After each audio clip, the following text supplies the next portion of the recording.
Welcome back, everyone. The Great Emu War. We know about this, so let's listen to Salmonella Academy and see what the the Emu War was all about. Let's go.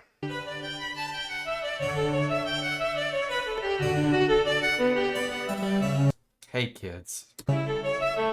Hey kids, today I'm going to talk about the Great Emu War. So here's what happened, right? Our story begins in Australia, home of the upside down whopper. The year is Is that a thing? 1932. A very large chunk of the country's population lives on homesteads, just putting seeds in the ground and waiting for food to show up, you know. But their lives are hard. Firstly, Australian soil kind of blows. It's pretty terrible for farming. Like on a scale from Margaret Thatcher's corpse to Octomom, Australia's soil is a solid Hillary Clinton in fertility. Secondly, the whole Great I don't get that, but yeah, let's go. So, oh my god. The Salmonella videos are never, ah, they never cease to amaze me. Depression things going on, which Awesome. automatically makes everything suck worse. And third, and possibly most important, is the emu infestation. These gangly dill holes were all over the place, just walking on crops and crapping on crops and crapping on walks and cropping on craps and crabbing on docks and captain on the rocks. You get the idea. So the government evaluated the situation. They were like, well, let's weigh our options here. As a government, we could start spending even more money to secure the welfare of our citizens through this socioeconomic crisis. No, not that. We cannot do that. Money that we barely even have. Or, alternatively, we could just start fucking slaughtering emus so at least it looks like we're helping. The latter. So that's what they did. Major G.P.W. Meredith of the Australian military was put in command of the operation, and he had a total of 2 soldiers at his disposal, each of which had a light machine gun. Additionally, the pair was given a total of 10,000 rounds of ammunition to be spent on taking out emus. So on paper that sounds like a piece of cake. They're basically just big turkeys on stilts, so how hard could it be? Well, apparently, pretty frickin' hard. Let me learn you kids a thing or two about emus. First of all, emus are tough as hell. Their Really? bodies are basically like meat-laden tanks. They can definitely take a bullet or 3 and still keep running long enough to get away. Secondly, these fuckers have tactics. Like guerrilla warfare, it ain't got shit on emu warfare.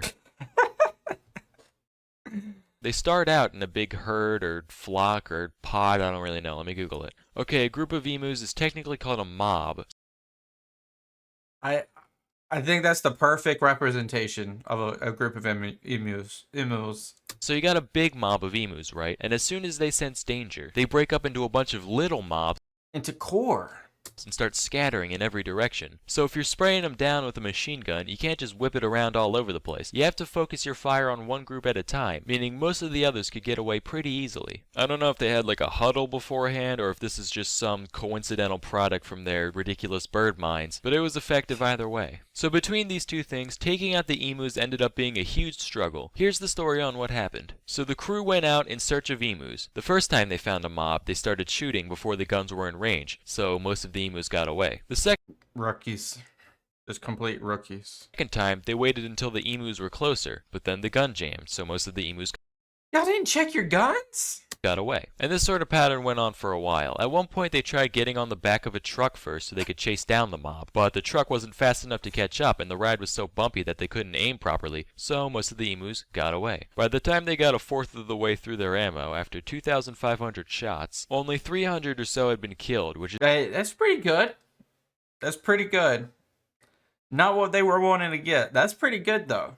tiny compared to the 20,000 birds said to be roaming the outback. At this point, they were like, alright, if I have to look at one more of these Jimmy-legged big bird wannabes, I'm gonna start screaming, so you know what? Fuck it. Let the farmers handle it. Then the farmers were like, hey, jackholes, we're still starving out here. You still haven't given us those subsidies you promised. We had to feed the kids fucking dingo meat, which, you know, it's a nice change of pace to have the kids eating the dingoes for once, but that's beside the point. Could you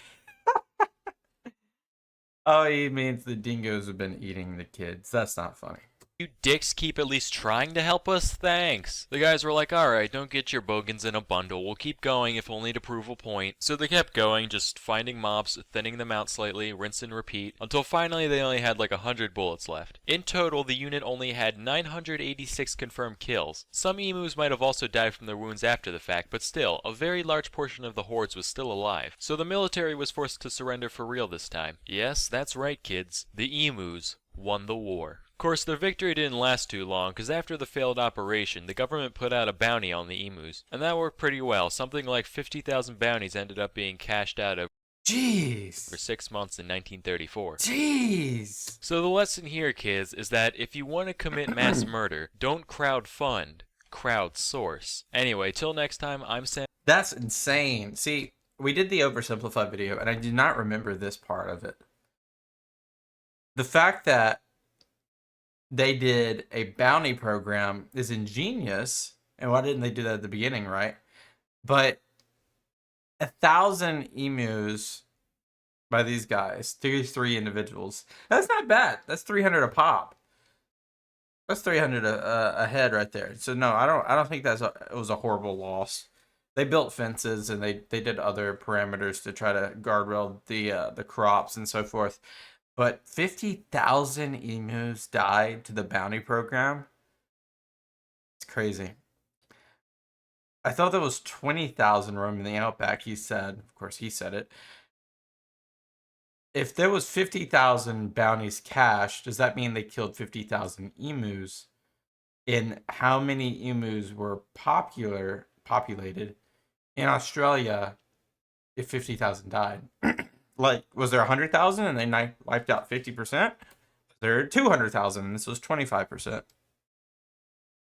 Wondering. Or was there 60,000 and they put them on the dang endangered species list? Questions. If you have the answers, let me know. This was a quick fun video. Maybe it wasn't fun for you. I don't know if it was fun for me, but it was a good video. We learned at least something there, that the bounty program moved the needle for the farmers, but the government did not. Thank you guys so much. Leave me some video suggestions down below, and I'll see you guys next time. Peace out, and bye-bye.